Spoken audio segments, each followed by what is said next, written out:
Are you in the group of people who have been open-minded to religions, spiritual teachings, mythology from antiquity, and have read it enough to realize, wow, there's a lot of similarities here? You've opened up to it. There are people who come from places where you're not supposed to learn those things. You leave it all alone. It's evil. But if you're the person that said, I'm going to go learn this stuff, I'm going to figure it out, or you didn't have those kind of inhibitions that you were given, you will realize, wow, there are a lot of things that are the same. We have Moses, sounds like he's based off of Akhenaten. We have Jesus, who sounds like he's based off of Horus.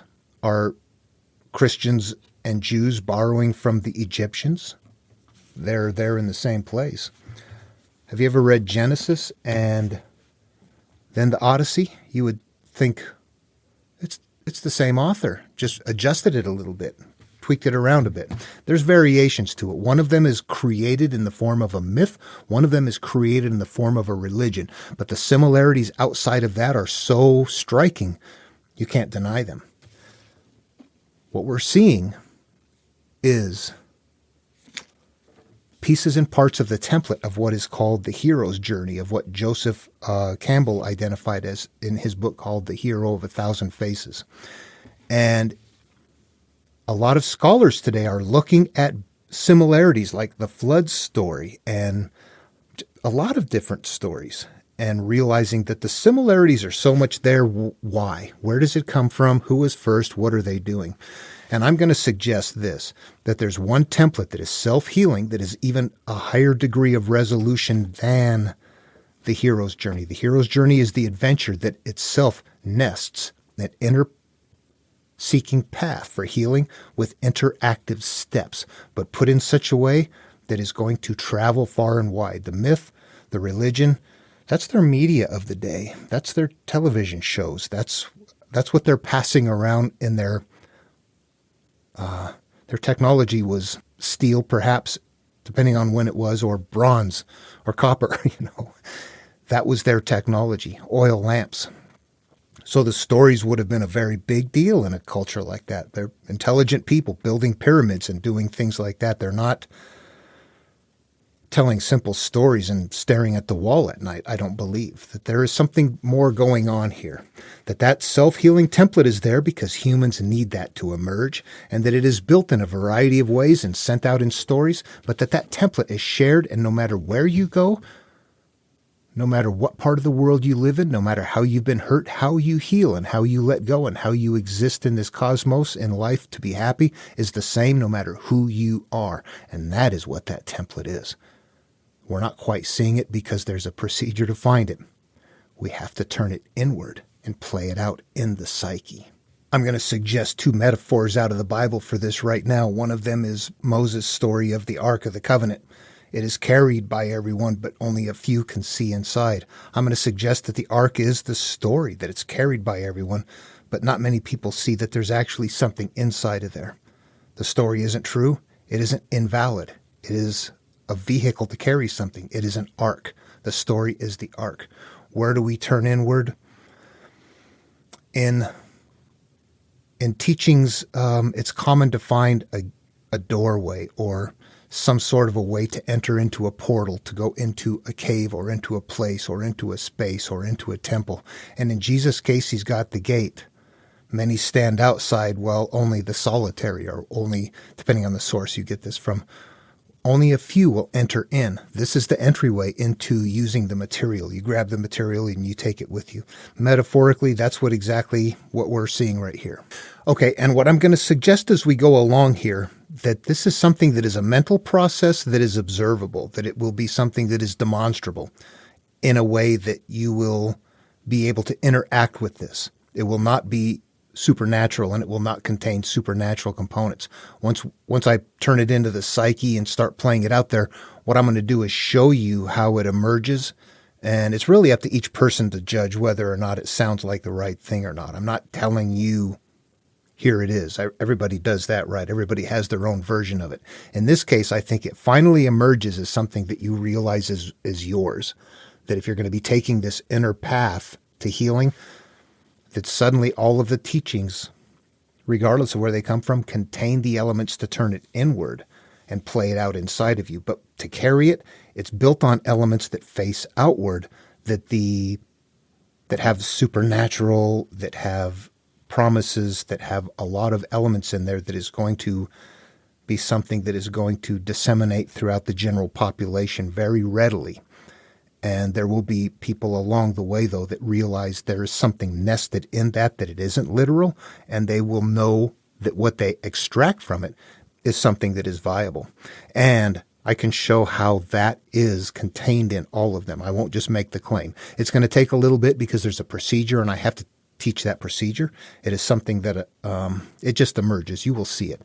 It's really just a mental game. We already know this mental game. We play it out in something like in an Aesop fable with the tortoise and the hare. We can tell that story. And if we didn't know any different, we would carry that story. And in that case, it does tell a moral. If it didn't tell the moral, and most of the fables don't tell you what the moral is, but you kind of figure out there's something in there. So you read it and you process it and you try to figure out what is the value for me. And a fable is going to kind of hold moral values, life experiences, how to deal with people. That's how a fable works. Once we get into the spiritual world, it turns it inward, and it's not necessarily about how we deal with other people, but how we heal ourselves, how we deal with ourselves. But it's that same kind of a verbal thing. It's a story that is carrying a deeper meaning that we have to extract from it. And there is a consistent procedure to do that makes it something that it grounds it. I think it makes it something that is believable, and certainly it is interactive. I interacted with this and changed my life from I started from a home of abuse and was not going to be okay, and now I am okay and everything is fine. So, and it was because of I can look at this material and show exactly what part, where I did what, and what the results were, and how it changed my life. That is the template I'm going to suggest that is here, that everybody is seeing. And again, I want to reiterate that this is a degree of resolution beyond what Joseph Campbell identified in the hero's journey. I don't think he didn't have to change his life with the material. He saw the pattern. He recognized it was there. And that is what we're all seeing when we see those similarities. We're seeing that pattern. We didn't read it as much as him. And once you do, you start seeing more. But the thing is that I had to play it out in my psyche. That is where I found that other degree of resolution that makes that all of a sudden I think identifies exactly what that template is and what it teaches. And I'm going to be using the term analog, and this is how the stories are made. There are going to be things in the physical world that are going to be used as carriers for a meaning to something in your psyche. And that's where I use the term analog. It is analogous to. Here's an example. I would have a spiritual teaching perhaps that is very obscured that might sound like this. An anchored ship will not sail. And that has a layer to it that is literal. You cannot sail a ship with the anchor is there. And that's what somebody might get out of it, and they would carry that as a lesson. Somebody else might treat it as a metaphor and realize, oh, no, wait a minute, it's about me. They're now starting to make something about the story analogous to their own lives. They will say, I am the ship, and I'm holding on to this dead-end job, and I'm not going to get anywhere unless I let go. And suddenly that has meaning to them, and it makes sense. And somebody else might look at it, though, and say, oh, as long as I hold on to this, I'll stay secure in port. So you actually see there's two different interpretations right there. And which one is right? They're opposite each other. One of them means kind of let go to sail free. The other one is hang on so you don't sail free, so that you stay secure. They'd both be right. Once you turn it into the psyche, it's what are you holding on to from your past? What do you hold on to that is behind a hidden wall? Your pain, your shame, the anger. Suddenly, you're holding on to something in the psyche. Once you turn it into what are you holding on to, it will continue to emerge. You will cycle around it. It's going to continue to come up until you learn to let it go. Period. That's the answer. And those are a way to decode it, to turn it inward, but also a way to see that analogs are being used to carry the story. You can move to a different culture, go inland to where the desert is and people don't know what the sea is. You need to teach the same thing, so you put the story in different analogs. You tell them, you cycle around that which you cling to. All those elements are still there, but once you play it out in the psyche, it doesn't matter what the analogs are. You are hanging on to something and you're going to be cycling around that over and over again. So you see, now once it plays out inside, even though they sound different on the outside, they emerge as the same teaching inward. And that's the shift right there. The analogs are going to be variable. Sometimes the analog doesn't vary much. A flood. Sometimes it varies a little bit more. Arjun has got to get his field back from his family. Jesus wants us to have the vineyard owner get his vineyard back from those that he's rented it to. They sound different, but you're starting to see elements here that are separating in the way they sound, but they're still going to be carrying the same thing. Those continue on, though, but they continue to take on more and more obscurity, different sounds. You could have Lao Tzu, for example, in the Tao Te Ching, if you're familiar with that work, saying something right in the beginning like, naming is the origin of all particular things. And you could have Jesus in his work saying something like, judge not, lest you be judged. And those don't sound the same at all. Unless you play them out in the psyche, then what happens? With Lao Tzu's naming is the origin of all particular things, that means that whenever I had an experience and I decided the quality of that experience, I love it, I hate it, it's shameful, it's whatever, and I store it away that way, that is the origin of that. That becomes that part of my life. Jesus says, judge not, lest you be judged. When you're judging that experience that you have, you're going to be judged continuously. That's going to continue to emerge and play out. Boom. They are not different. They're identical. You can keep swinging those online. They get more obscure. Well, that's bringing some Greek mythology in this one as well. Rolling a boulder up a hill, it comes down. Your punishment in hell. It can never get up there, but you're supposed to do this over and over again. Another Greek myth, getting your liver eaten out over and over again, the pain of it. And it gets eaten out, it grows back, it gets eaten out again I don't remember the cycle, but that's what's happening there. How about in Lao Tzu, again, that what you hold in the hub creates the wheel turning behind the wheel of the ox. That might be Buddha. I'm mixing them up. Buddha and Lao Tzu both have that one, though, where the wheel is coming. Jesus, it's not enough to cut down the tree, because what gets cut down emerges again, but you must cut it out from the root in order to pull it completely out. And you look at those and go, those are all radically different from each other. But when you play them out in the psyche, they're analogs carrying something. And all of them, what are they doing? They're cycling. They're carrying the message of something that's happening over and over and over again, which is a part of what we're going to get into here that is going to emerge. And if you like Tesla, to understand the secrets of the universe, think in terms of energy, frequency, and vibration. Frequency. We have repetitive behaviors. We have things that are happening over and over again in those stories. Again, they're identical. Those are not different elements. Those are all showing a repetition of a behavior happening inside of the psyche. Once we transition them and decode them that much, suddenly they become identical to each other. I want to suggest something else that I think is very key to approach this and to look at it in a way where I believe it opens up a lot faster and a lot easier as far as comprehension, seeing what's going on, and that realizing that they're all getting to some place, and that it's that template. And then knowing what that template is knowing that they're all getting there.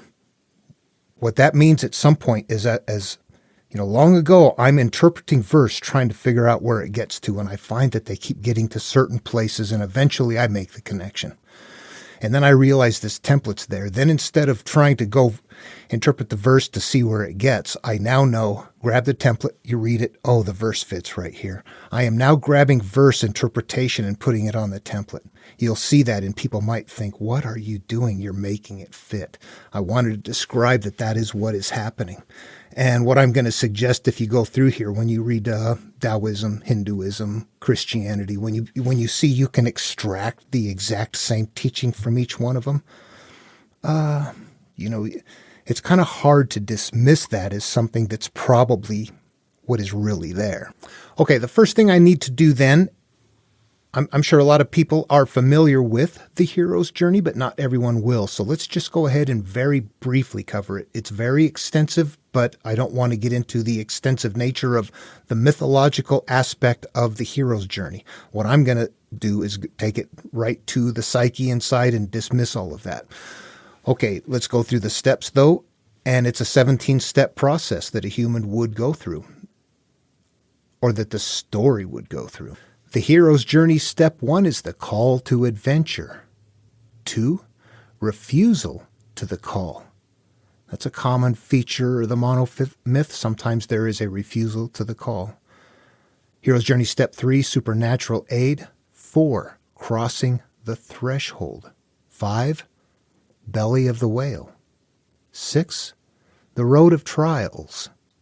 7, the meeting with the goddess. 8, woman as temptress. 9, atonement with the Father. 10, apotheosis. 11, the ultimate boon. 12, refusal of the return. 13, magic flight. 14, rescue from without. 15, crossing of the return threshold. 16, master of two worlds. The true hero is one who can move seamlessly between the two worlds without destroying or compromising either. And 17, in the end, we have freedom to live. That is a structure that Star Wars, Luke Skywalker, went through all of those phases. He was called. He refused the call. He couldn't go. His aunt and uncle died. He gets in there. The supernatural aid is there with the training. We don't have to go through that whole as an example of the story, but we can see that was used, that framework was used to build that story. And if we go to step 1, the call to adventure, that's the first one we have. Now let's take an example of how that might look if we were creating a story today. This is kind of a silly example, but bear with me. I'm going to start in the simplest of manner, like we're trying to figure out what to do to start with. Spiritual nesting process 101, I guess. Okay. Think of these 3 stories. A fan was called out of the stands to throw out the opening pitch. A fan was called out of the stands to try to shoot a half-court shot at halftime. A fan was called out of the stands to try to kick a 20-foot field goal at halftime. What do all of those stories have in common? Number 1, they're all sports related. That was kind of simple. That's not a great example. The identical thing that they have in with all of them, though, is that a fan in the stands was called. So in each case, there was one person called out of a big group. You could make that a lot more obscure by saying something like a fan in the stands was called to throw out a pitch, or in a different culture, a plane crashed and there was only one survivor. Or in another culture, the crowd was in fear, but one person emerged who helped the child. In all of those cases, you're looking for a common motif. And they sound more and more different, but what you see in there is that there's one person emerging. One person is emerging. Those are the kind of elements that we're looking for in here, that even though they start taking on different patterns, that if you step back, there's still something emergent from there that is at a layer that is not face value. We have to look at them and analyze them to see what is there. All right, well, we looked at that 17-step hero's journey from Joseph Campbell that he identified, but I'm not going to cover that one extensively because of the knowledge that there is the inner that there is a template inside of that one that is more specific, and just go straight there. And this is an inner path to self-healing. And I'm going to tell you how it works, how this emerges. What the teaching is going to come down to is this, is that when we are born, we are pretty much a clean slate. That as we live life, however we experience life and however we classify our experiences and hold them emotionally is what begins to become who and what we are. And that our life begins to emerge based on that. Come from a bad place, bad things happen. Good place, good things happen. We kind of see that happening. We become products of the way we perceive our life experiences. And then, yes, life unfolds in that manner. We are responding to the things around us. We are basically blind. We think we're on top of it all, but we are simply responding and reacting to everything we've been told, everything we've learned, and everything that's going on around us. It absolutely feels to us like we're in charge of life, but there's a point where you wake up and you realize things are happening inside of you that are cycling over and over again. That's where the cycle process comes in. Things are acting out in a way that are making your life difficult, your relationships difficult, jobs difficult, life itself difficult. Happiness becomes something that becomes very fleeting and elusive. We lose all of that. There's a point where some people get to a mental state or some kind of a condition in life where they make a change. They turn inward. They get to a point where they say, I can't live with myself anymore. They hit rock bottom. Somehow, something, some way, that person is ready to change their life. They're ready for a rebirth. They are ready to find out why their life is messed up and what they can do to make amends to change it. And that is when this material picks up. Few called, there you go. Few chosen, that's it. How many people can grab that and turn inward with it and go take care of the processes that they have stored in their life? Those are kept behind fear, and they're kept in a place that is a place we want back. This is our land. This is the place we want back. We want our mental control over it, and we're at a point where we realize, I thought I had control of it, but I really didn't. It's been just acting out. Now I want it back. So these are the actual steps that we're going to see as we go through. And I want to, when I interpret them, I'm going to interpret them to that degree, to the degree that they become a psychological verse that you interact with. And I'm going to suggest that every one of them that is written, everything that Jesus said is a psychological verse to interpret. Everything Buddha says, everything Lao Tzu says, everything Jesus says, none of it is plain language. Some of it might sound a little like plain language, but it's not. It is still nesting a deeper teaching, and it must be treated in the same way. You have to treat every verse the same way. You can't pick and choose. Well, I'm not going to interpret this one. It sounds plain language. That one over there, I don't get. I'll ignore that one. This one is, if I interpret it this way, it allows me to do this or that. That is not proper interpretation. That's making the verse become what you want it to be.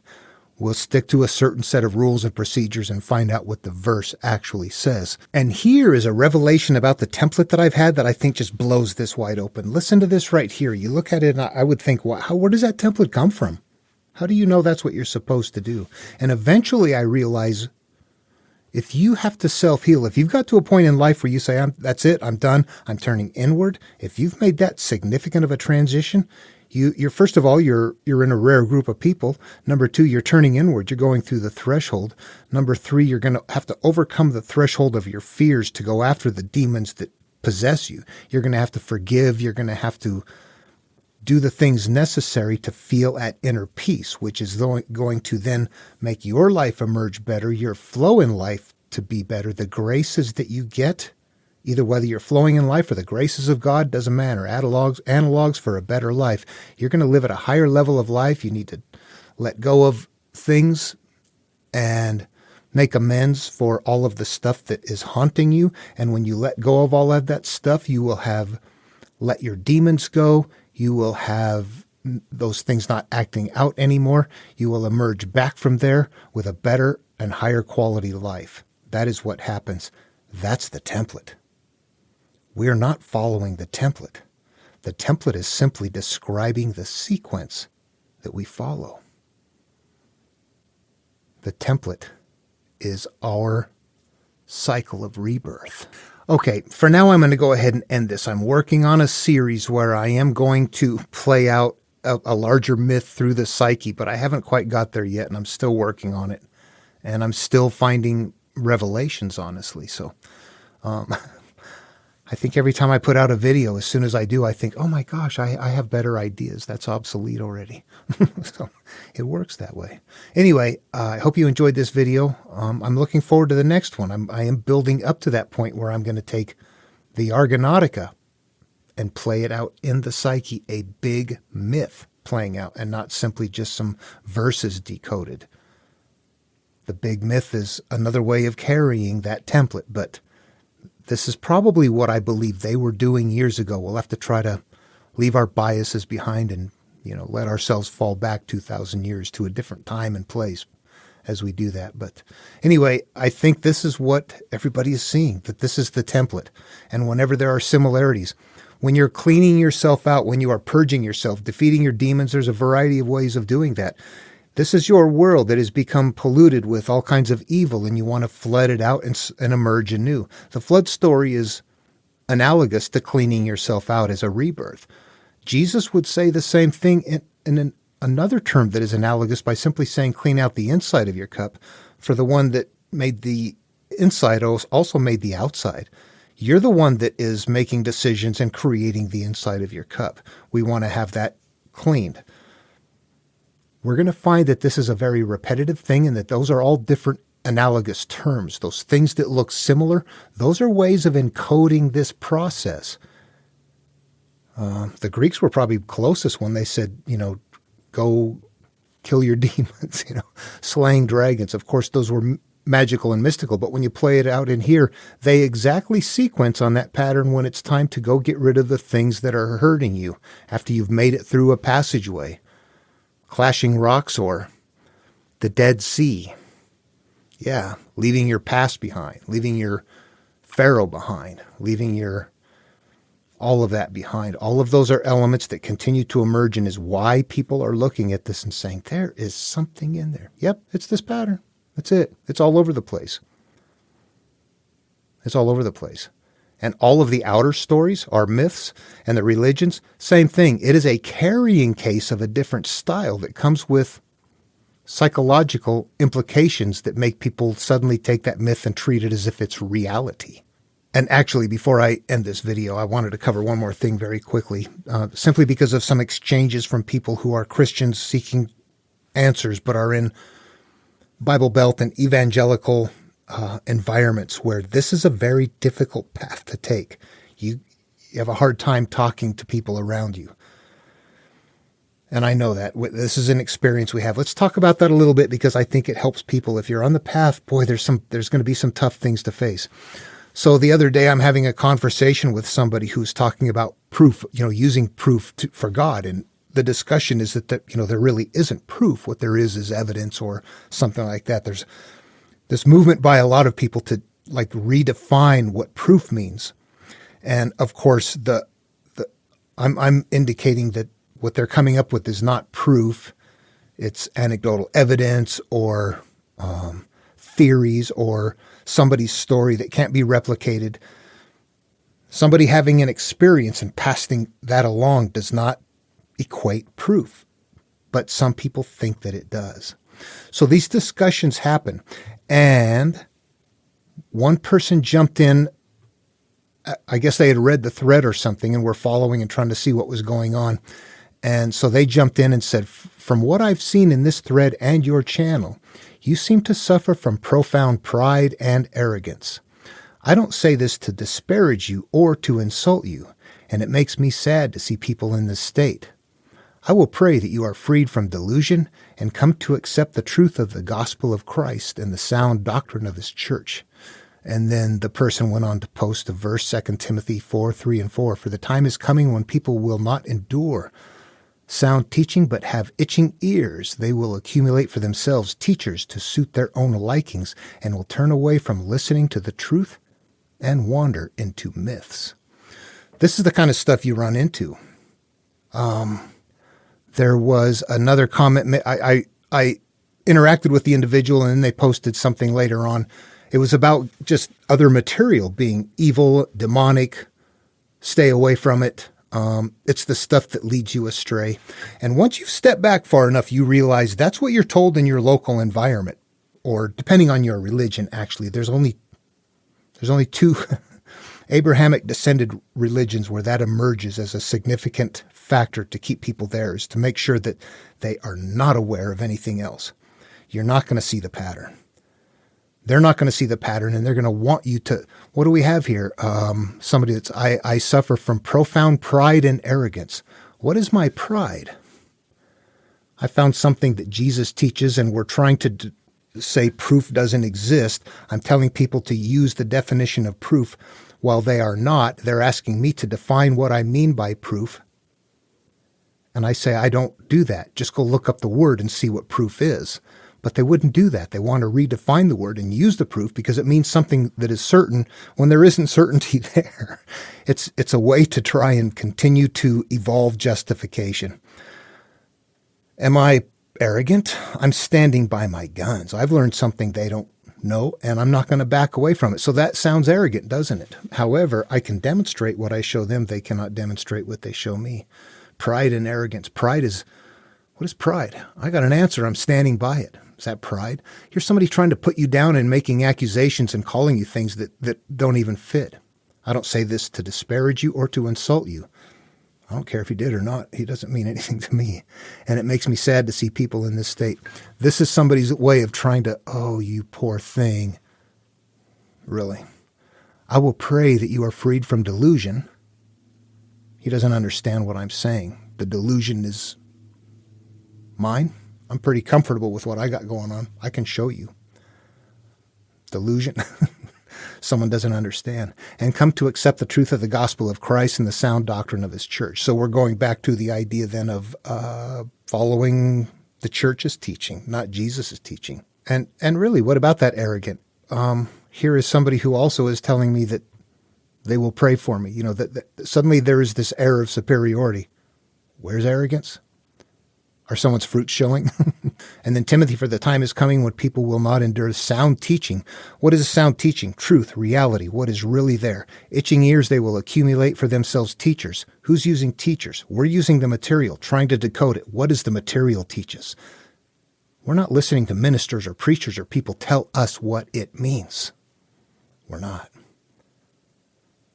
They are the ones who have accumulated teachers to suit their teachings. And they've turned away from listening to the truth and wandered into a myth. What is the myth? Supernatural. Everything here is demonstrable. It is something you can interact with to change your life and improve the quality of your life. Is that proud? Is that arrogant? Do I need to be prayed for? This is what you're going to run into. People like this. Their knowledge is this big. You're trying to figure out what's here. They don't want you to know it. If they knew it, they would start seeing the template. They would be forced to have to question what they're hanging on to. Anyway, just be aware of that. That is going to happen. Keep it to yourself. Go hide secretly. Find places on the internet where people are. There's a lot of places you can go on YouTube that are where people are talking about the comparisons that are not militant. The atheist and theist that spend their days just fighting over whether or not the story is factual and historical or totally fake. None of them realizing it's a vehicle to carry something that is in there. At any rate, well, that's my feelings on it anyway. And I have to say it's theory. At any rate, I hope everybody finds a way to emerge through this, and I will continue on with next video. Love one another, and I'll see you then.